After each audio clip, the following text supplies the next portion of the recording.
चलो जी, हमने काफ़ी कोशिश की पेट पेरेंट्स को ये चीज़ समझाने की कि व्हाट इज़ रॉटवीलर और उसका कैसे टेक केयर करना ज़रूरी है।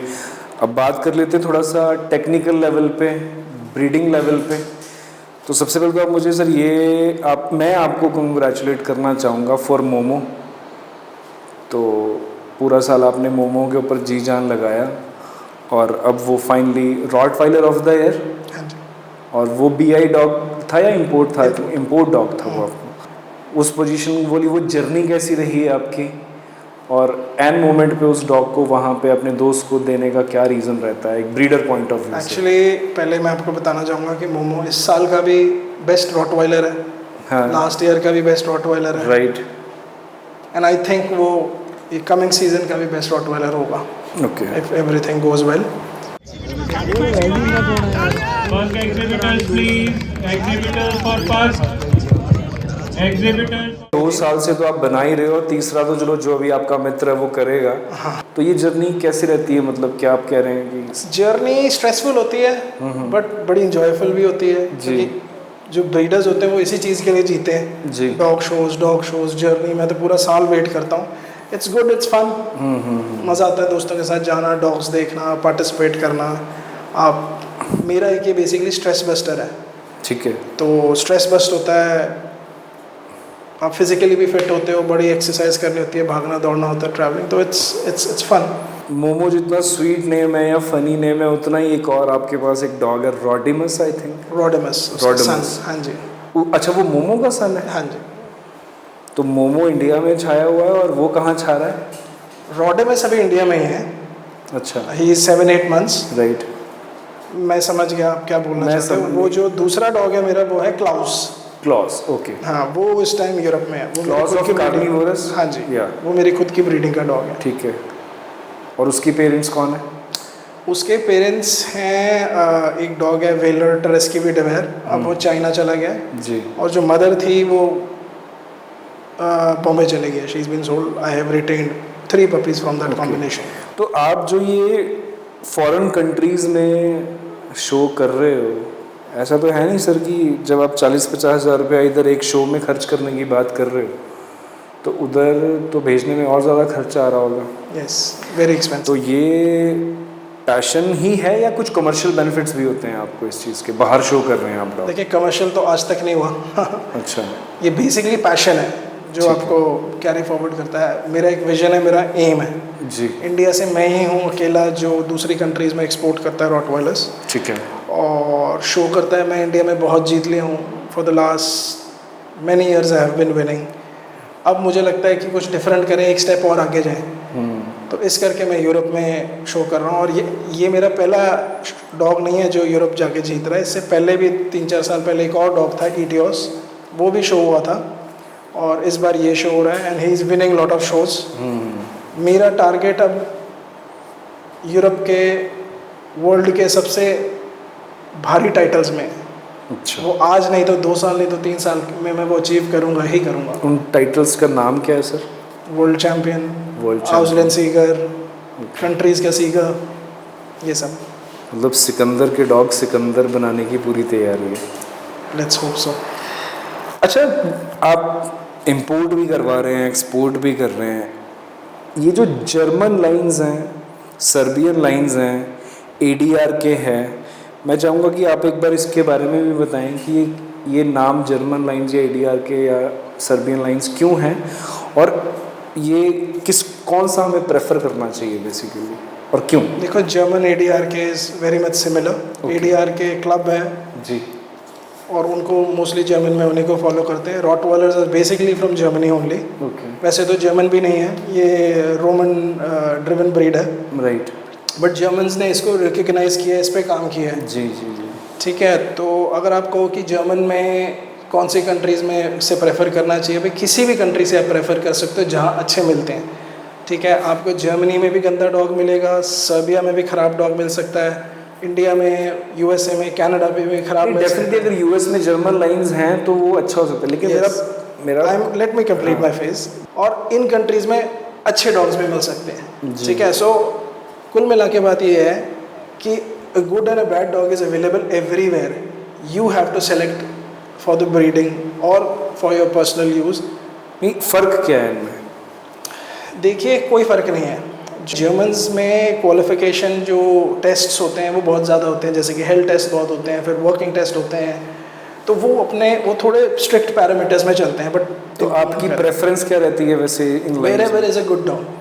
अच्छा, लाइन कोई भी चलेगी, डॉग अच्छा हाँ, होना it has to be a good dog. अब मेरे को yes I might be going to Germany okay.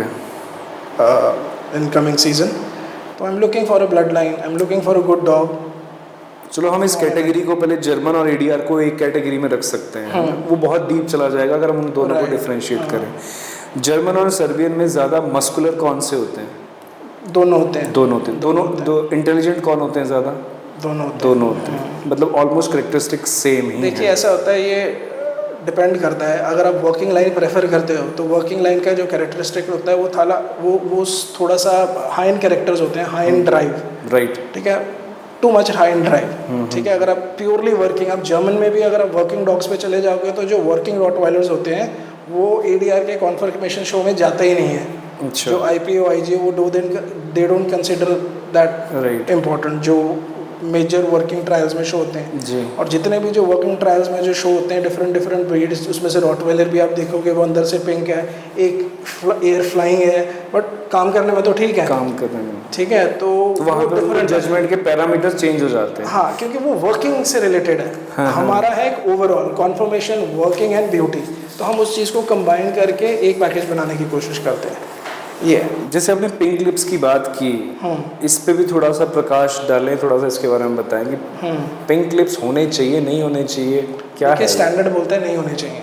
अच्छा, कि भाई अगर 100% पिंक है तो वो नहीं होने चाहिए, ठीक है। बट पिंक होना के बहुत सारे रीजंस होते हैं। जेनेटिक रीजंस हो सकते हैं, एनवायरमेंटल रीजंस हो सकते हैं, ठीक है, स्ट्रेस रीजंस हो सकता है, तो there are lot of reasons. But pink is, अब कई जर्मन्स में ही ऐसे जर्मन मतलब ऑब्वियसली स्टैंडर्ड है और यहाँ पे कुछ और फॉलो होगा, लेकिन आपको क्या लगता है अगर लिप थोड़ा बहुत पिंक आ गया, is it a good thing? Not a problem. Even in Germany top German shows, top German जजेस पिंक डॉग को V1 लगा रहे होते हैं, बिकॉज बाकी सारा डॉग तो अच्छा है ना। अब वो 2 साल के बाद पिंक हो गया तो ना उस पिंक से उसके खाने में कोई प्रॉब्लम होगी, ना उसकी लाइफ स्पैन में प्रॉब्लम होगी, ना काटने पीटने में प्रॉब्लम होगी, बाइट वर्क में। तो उस पिंक के करके आप पूरे डॉग को कैसे आप इग्नोर कर सकते हैं? और जो सपोज आपके पास 2 डॉग्स हैं, एक पिंक है दूसरा ठीक है, लेकिन वो दूसरे डॉग में बहुत सारे फॉल्ट्स हैं, टेम्परामेंटल फॉल्ट है, कॉन्फर्मेशनल फॉल्ट है, राइट, और फर्स्ट डॉग में वैसा कुछ भी नहीं है, सिर्फ पिंक है, तो ऑब्वियसली एज ए जजेस opinion they will go for the pink. Blood lines की बात करें, टिमिड टॉर बहुत फेमस हुआ, और जितना मैं रॉटवाइलर्स में ज़्यादा जानकारी नहीं रखता, इसलिए आपसे बात कर रहा हूँ।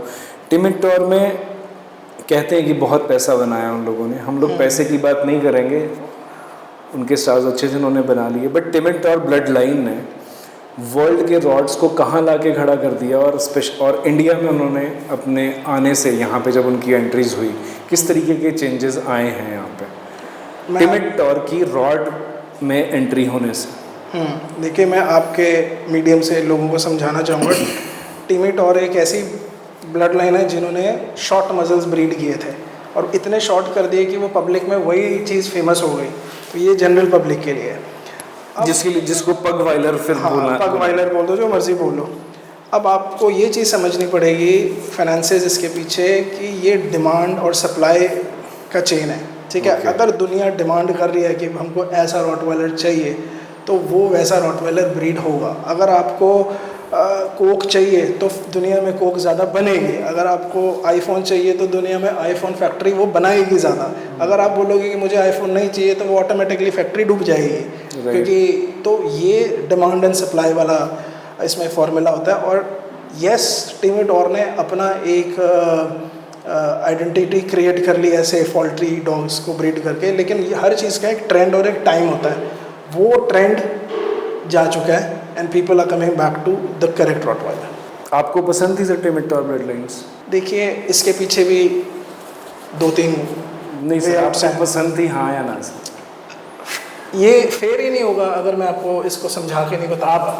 आपने इम्पोर्ट्स भी करवाए, आपने कभी नहीं सोचा मैं टिमिड टॉर लेके आऊँ? देखिए, टिमिड टॉर शुरू से गलत नहीं था, अगर आप उसके इनिशियली टॉप डॉग्स देखोगे जो उसने ऐसे डॉग्स बनाए हैं, वो उसने जर्मन डॉग से ही ये फॉल्टी डॉग्स बनाए हैं। ठीक है। ठीक है, अगर आप इनिशियली स्टिमिटोर में अगर आप इसको मज़ल को छोड़ दो तो उसमें बोन्स है, उसमें सब्सटेंस है, उसमें साइज़ है, ठीक है, उनमें अच्छा टेम्परामेंट है, ये 4 चीज़ें तो अच्छी हैं। अब अगर कोई मेरे को बोलता है कि यार मेरे पास एक डॉग है, मैंने टिमिटोर, अगर आप एक टू मच पग वाइलर, टू मच शॉर्ट मजल को टू मच शॉर्ट मजल की फीमेल से ब्रीड करोगे तो definitely that is very wrong. ठीक है, और एट द सेम टाइम टिमिटोर का एक डॉग है जो बहुत शॉर्ट भी नहीं है, बहुत लॉन्ग भी नहीं है, बट यस शॉर्ट है। और दूसरी साइड आपके पास एक ऐसी फीमेल है जिसका मजल बहुत ज़्यादा लंबा है, मतलब वो डॉबरमैन को भी क्रॉस कर गई है, उसमें बोन्स भी कम है, उसमें सब्सटेंस भी कम है। तो आपको वो टिमिटोर डॉग हेल्प करेगा for the next generation to come stronger. अब आप देखना कि वो जो नेक्स्ट जनरेशन होगी उसमें शॉर्ट मसल नहीं होगा, बट काफ़ी इम्प्रूवमेंट हो जाएगी। ठीक है, तो how smartly you use that dog is your ability. Again it's coming to the breeder knowledge. Breeders knowledge. अब मैं वही बता रहा हूँ, short muscle too much short muscle is bad. ठीक है, लेकिन अगर you use the dog smartly then you gonna have a very good results. उम्मीद करता हूँ मैं कि आप लोगों को ये बातें थोड़ी सी समझ आ रही हो, और जब आपको थोड़ी सी समझ आएंगे, जो आपने रॉटवाइलर लेना होगा ना, आप बस पूछना चालू करो और आपको जवाब मिलना शुरू हो जाएंगे। मैं आपसे सर एक और चीज़ पूछूंगा, जो आप टिमिटोर की बात करो, मैंने ये सुना है, मैं नहीं कहूँगा कि मेरी बात स्टेटमेंट सही है, कि टिमिटोर ब्लड लाइन्स में लाइफ स्पैन कम हुआ है, वो जल्दी ग्रो हो जाते थे, जल्दी बड़े दिखने शुरू हो जाते थे। हेड साइज जो आपने बोला कि सब्सटेंस भी आया, साइज भी आया। देखिए, जब आप किसी चीज़ की भी ओवर एग्जैजरेट करोगे, किसी भी टाइप को, चाहे वो आप ज़्यादा खाना खा रहे हो, चाहे आप ज़्यादा कोक पी रहे हो जी, तो जब एक चीज़ आप हद से ज़्यादा करोगे ना, तो वो सूनर और लेटर वो बैकफायर करेगी, बीमारियाँ क्रिएट करेगी। तो वो इस केस में है। अगर आप रॉटवाइलर को जो उसका आइडियल 55-60 का आप 80 किलोग्राम्स का डॉग बना दोगे, तो ऑब्वियसली वो तो फिर बुल मास्टिफ बन गया या सेंट बर्नार्ड बन गया। You never used Timitor lines? No, I did, but I never used extreme Timitors, I used correct Timitors, and somehow कहीं ना कहीं मेरे कुछ डॉग्स में टिमिटोर है, बट वो बिल्कुल एक्सट्रीम नहीं है। They are very good dogs और अच्छी लाइफ स्पैन है। अकॉर्डिंग टू यू आपने स्मार्टली यूज़ किया? Yes, this is what breeders are. अच्छा, ब्रीडर होता क्या है सर बेसिकली? बहुत लोग मैं अपने आप को अभी ब्रीडर, मैंने किसी से बात की थी तो उन्होंने मुझे एक स्टेटमेंट दी थी, मुझे स्टेटमेंट अच्छी लगी, बट आपकी नज़र में ब्रीडर, एक्चुअल में एक आदमी ब्रीडर बनता कब है? जब उसकी बुद्धि भ्रष्ट हो जाती है। नहीं, वैसे मैं बात कर रहा हूँ। जब काम धंधे छोड़ के घर की फैमिलियों के जूते खा के उसको लगता है कि मैंने यही काम करना है, ये तो जितने ब्रीडर भाई देख रहे होंगे सब बोलेंगे कि बुद्धि भ्रष्ट होने में ब्रीडर होता है। लेकिन यही कॉम्बिनेशन समझना पड़ेगा ब्रीडिंग के लिए, ये सब चीज़ें ज़रूर हैं, बट कितना अगर मतलब कब एक आदमी को खुद को ब्रीडर बोलना शुरू करना चाहिए? कभी भी नहीं, it is a learning process through out the life. मैं आज कहूँ कि मैं सब कुछ जानता हूँ, नो, मैं नहीं जानता, मैं कुछ भी नहीं जानता। तो मान लो जब मैं आपका ये इंटरव्यू लोग देख रहे होंगे, वहाँ पे आएगा सिकंदर सिंह ठाकुर, नीचे मैं क्या लिखूँ? ब्रीडर, रॉटवाइलर, जो मर्जी लिखो। तब भी क्या लिखना चाहिए? जो मर्जी लिखो, दैट्स योर कॉल। जैसे आप कह रहे हैं कि अभी तक मैं ब्रीडर नहीं हूँ, बट एक तरफ आपने नहीं, मैंने ये कहा है कि इट्स अ लर्निंग प्रोसेस। आप कहो कि मैं अच्छा आप ब्रीडर बन गया हूँ, सुपर नॉलेज, आपको खुद को नहीं कहना चाहिए, मैं कह सकता हूँ, मतलब ये कुछ हो गया। Of course I am a breeder if I am breeding, right, I am a breeder. अच्छा, व्हेन यू आर ब्रीडिंग और retaining something from that litre, अब क्या वो चीज़ है जो आप देखते हो अपने मेल्स या फीमेल्स को सेलेक्ट करने में कि जो मुझे बिल्कुल नहीं चाहिए इस डॉग में? ऐसा वैसे हुआ तो नहीं है, बट डेफिनेटली अगर HD आ जाए, हिप डिस्प्लास्टिक की प्रॉब्लम आ जाए, या पिगमेंट, बॉडी पिगमेंटेशन होता है, वाइट हो जाते हैं डॉग जी, अगर वो हो जाए तो नहीं, वाइट आइज हो जाती हैं तो नहीं। इंडिया में हमारे पास अभी तक HD की सुविधा नहीं दिख रही। एक्सरे होता है, एक्सरे होता है, उसके थ्रू HD होता है। अगर हम फॉरेन कंट्रीज़ की बात करें तो वहाँ पे ज़्यादा अच्छे इक्विपमेंट्स हैं HD को लेकर। एक्सरे होता है, एक्सरे में डायग्नोस होता है, ओके, ठीक है। दूसरी मशीन डायग्नोस्टिक में भी फिर स्कोरिंग होती है, अब जर्मन स्कोरिंग करता है। HD में एक बार चाहूँगा आप बता दें व्यूवर्स को व्हाट इज़ HD? इस एक बीमारी होती है hip dysplasia, hip dysplastic, hip dysplasia दोनों इसको बोलते हैं। ये एक जॉइंट्स का इशू होता है।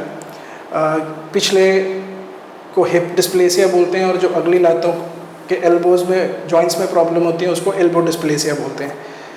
तो कई बार इनके सॉकेट्स में प्रॉब्लम आ जाती है, फ्रिक्शन आ जाती है, तो फिर डॉग पेन करता है, मूव नहीं कर सकता। ये एक इसके पीछे जेनेटिक रीज़न होता है, लेकिन एट द सेम टाइम इसके पीछे इन्वायरमेंटल रीज़न भी होता है। और हमारे देश में मोस्टली इन्वायरमेंटल रीज़न होता है, जेनेटिक को हम सेकेंडरी कंसिडर करते हैं।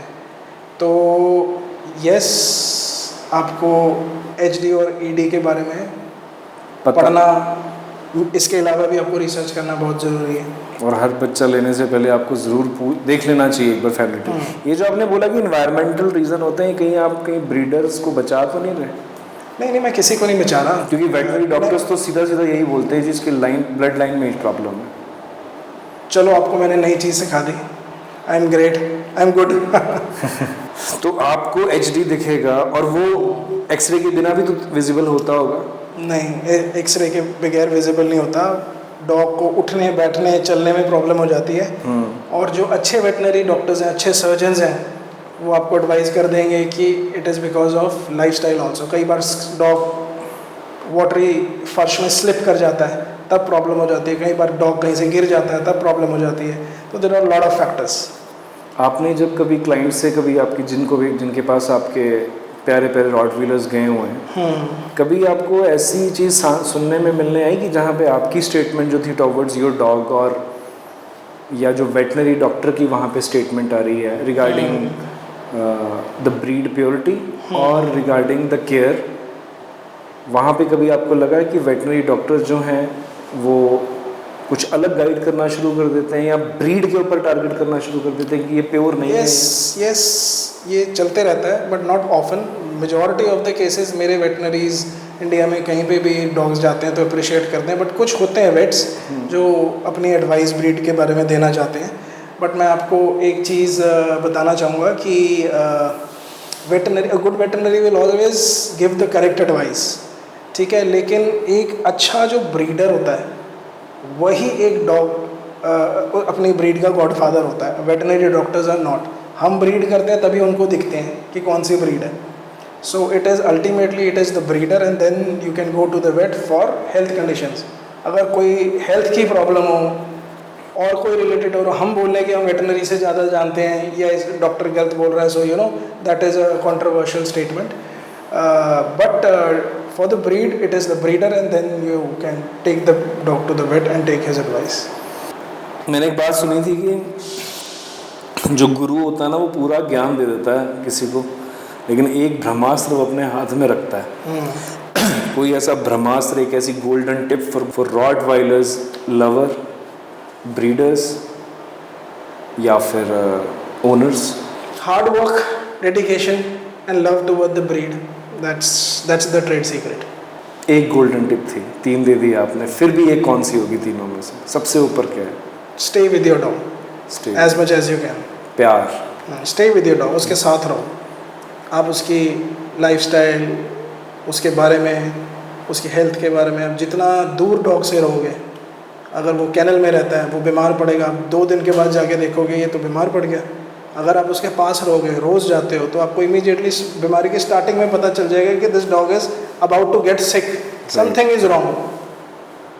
तो जितना आपने डॉग के साथ रहोगे, टाइम स्पेंड करोगे, तो मैं यहाँ पे कोई परसेंटेज ना बताते हुए मुझे तो लगता है कि मोस्टली यहाँ पे बहुत लोगों के डॉग्स केजेस में ही पैदा होते हैं, केजेस में ऐसे ही होता है। फिर वो जब बीमारी के 90% पे आ जाते हैं, फिर पता चलता है मेरा आज डॉग उठ नहीं रहा है। वो तो अपना सिम्टम बड़ी देर से दे रहा है, बट आपने समझने में देर कर दी। कि मैंने बहुत जगह देखा है कि मदर फादर जो हैं वो भी केजेस में ही रहे हैं, उनको ब्रीड किया जाता, अगेन वो केजेस में चले जाते हैं, उनके बच्चे भी केजेस में ही होते हैं। और जब उन बच्चों को ये उठा के ऐसे कि ये देखिए टॉप क्वालिटी बच्चा, ये टॉप क्वालिटी वर्ड बहुत चल रहा है, तो उन बच्चों के पैर कांप रहे होते हैं, उन बच्चों में कॉन्फिडेंस नहीं होता है। और जैसे ही वो बच्चा कभी नई जगह पहुंचता है तो वो आपके डॉग में, आप चलो आपको अगर आपको में अब मैं इसका जवाब देता हूँ जो आपने मेरे से पहले क्वेश्चन किया था कि जो गाइडलाइन बन गई है कि इतना केज होना चाहिए, इतनी वैक्सीनेशन रिकॉर्ड होनी चाहिए, ऐसा हो रही है, जी। तो ये इस केसेस के लिए वो रूल इम्पोर्टेंट है। इम्पोर्टेंट है, राइट। तो उस बच्चे में और एक बच्चा जो अच्छे से पला है, ग्रास लैंड पे जिसने भाग दौड़ की है, या जिसकी मदर हैप्पीली डिलीवर्ड कर रही है, क्या उनके मानसिक संतुलन में फ़र्क नहीं होता होगा? बिल्कुल होता है। वो जो केज में पपीज रहते हैं वो अनहेल्दी इन्वायरमेंट का प्रोडक्ट है, ठीक है। तो उधर हेल्थ इश्यूज भी हो सकते हैं, टेम्परामेंटल इश्यूज भी हो सकते हैं, कैरेक्टरिस्टिक इश्यूज भी हो सकते हैं, बहुत कुछ हो सकता है। हम आपको नहीं बोलेंगे आप महंगा बच्चा लो, आपको जहाँ से लेना है आप लीजिए, मेरा काम समझाना है आपको। सिकंदर जी का टाइम लिया मैंने इसीलिए कि आपको शायद 2 बातें समझा सकूं, लेकिन फिर भी आप कहीं से भी बच्चा लेके जाओ, आपको अच्छी प्योर ब्रीड नहीं चाहिए, कोई बात नहीं। एक आदमी सर रॉटवाइलर का बच्चा लेने जा रहा है, वहाँ पे 5 बच्चे पड़े हैं, उनको क्या देखना चाहिए कि जो बच्चा क्या कर रहा हो और क्या जो कर रहा हो नहीं लेना है? वो एक सबसे पहली जो बेसिक चीज़ है, the environment of the kennel should be healthy, neat and clean. The puppy should be healthy, the stool should be healthy, ठीक है। फिर आप अपनी रिसर्च करो और अकॉर्डिंगली पपी उठाओ। तो पहले भाई साहब इतना काम करो, उसके बाद जाके किसी कुत्ते के ऊपर उंगली उठाना। और किसी को बातें आज समझ नहीं आई होंगी, आप मैसेज कर सकते हैं और पूछ सकते हैं, लेकिन डॉग्स के ऊपर उंगली उठाना काइंडली बंद कर दीजिए। और फाइनली सर एक ब्रीडर लेवल पे रैपिड फायर के साथ हम बाइंड अप करेंगे। जर्मन लाइन्स, सर्बियन लाइन्स और Indian legends, combination of all. Shoring और वर्किंग ट्रायल, सिकंदर जी को कहाँ ज़्यादा मज़ा आता है? पिछले 20-25 साल से मेरे को कॉन्फर्मेशन शोज़ में मज़ा आ रहा था। अब मैं स्लोली ट्रांसफ़र हो रहा हूँ वर्किंग की तरफ। वर्स्ट मिस्टेक जो एक नया ब्रीडर कर देता है एक वर्ड में, ये हमारा ब्रीडर सेगमेंट है, तो जो ब्रीडर गलती करता है एक वर्ड में बताइए, या 2-3 वर्ड भी आप ले सकते हैं। मेरी इम्पोर्टेड ब्लड लाइन है। अच्छा वो नया डॉग इम्पोर्ट आया है। मैं इस पे ना आपको मेरे को एक बात याद आ गई, मेरी छोटी सी कहानी आप भी सुनिए, बड़ी अच्छी है। मेरा एक दोस्त था, जलंधर की बात है, वो कॉलेज में गया। आपको पता है लड़के होते हैं, नई नई लड़कियां दिखती हैं, तो उसको पहले दिन एक लड़की पसंद आई।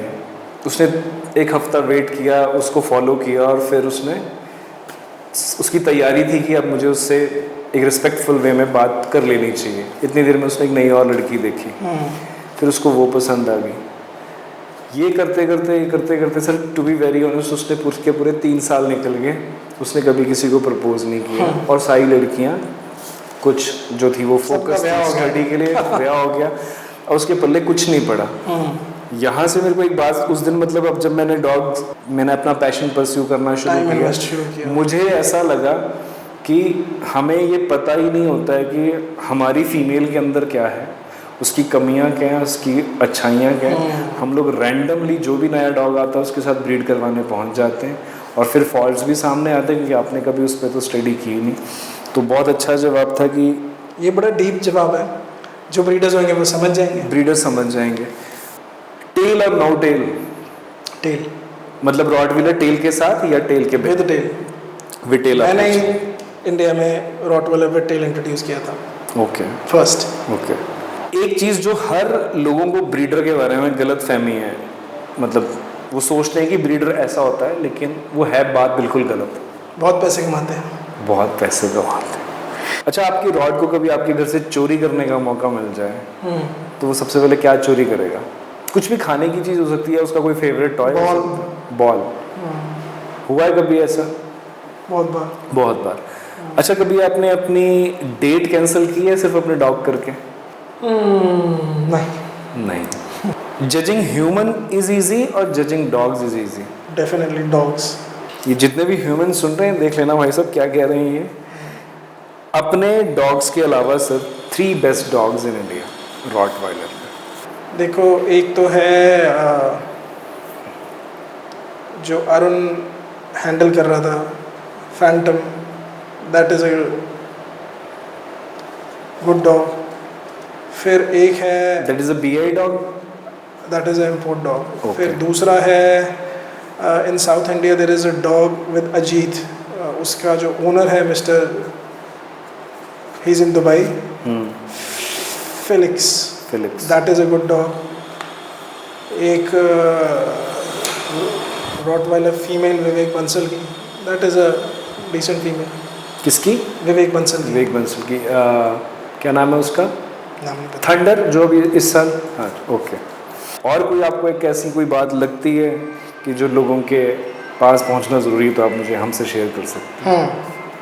मैं आपके माध्यम से एक चीज़ शेयर करना चाहता हूँ कि हमारी जो डॉग इंडस्ट्री है, स्पेशली रॉटवाइलर्स, जो वर्किंग डॉग्स, जायंट ब्रीड्स हैं, ये बहुत ख़तरे में हैं।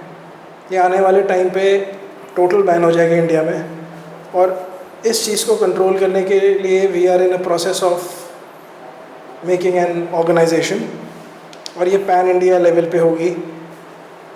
We are in process right now, and I want all the breeders, not only rottweilers, जितने भी ब्रीडर्स हैं, जितनी भी ब्रीड्स हैं, to unite. This is the time to unite.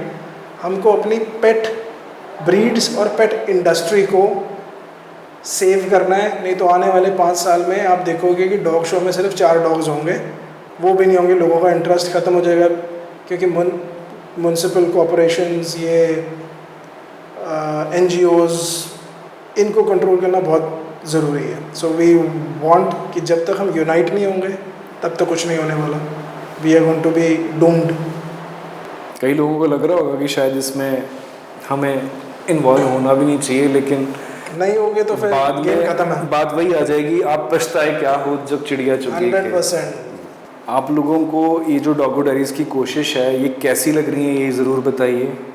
ये जो आपने आज एक सेगमेंट देखा, that is completely based for rottweilers, और बाकी हमने डॉग वेलफेयर के बारे में जो बातें की हैं वो भी हैं।